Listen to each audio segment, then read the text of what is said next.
سلام جان دیلان، شیمی جان قربان. بشیم با هم ایت سبزی کوکوی اصیل گیلانی با سبزی های محلی چه کنیم.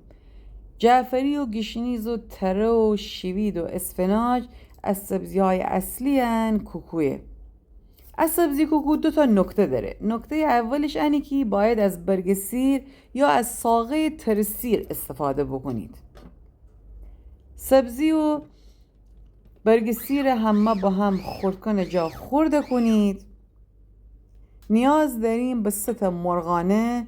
من از مرغانه بوغلمون استفاده بکنم. شما تنید از مرغانه غاز یا مرغانه روز هم استفاده بکنید. بعد از اینکه هر 3 مرغانه کاسه جا دشکنید، 1 قاشق مرباخوری نمک، نصف قاشق چایخوری گرمالت، نصف قاشق چایخوری زردچوبه بهش بزنید. مرغانه همزن جا قشنگ هم بزنید تا از لختگی در بیه.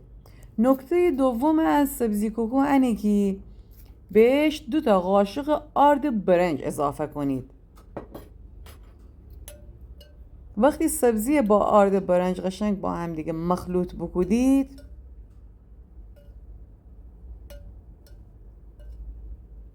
از سبزی به مرغانه اضافه کنید. قشنگ سبزی و مرغانه با هم دیگر مخلوط بکنید. 1 رو 20 دقیقه اما موادی که مخلوط بکنید کنار بنید تا قشنگ مواد به خورد همدیگه بشه و آرد تخم مرغ جا بازابه. مواد به این شکل که برسه خکاره داغ کنید.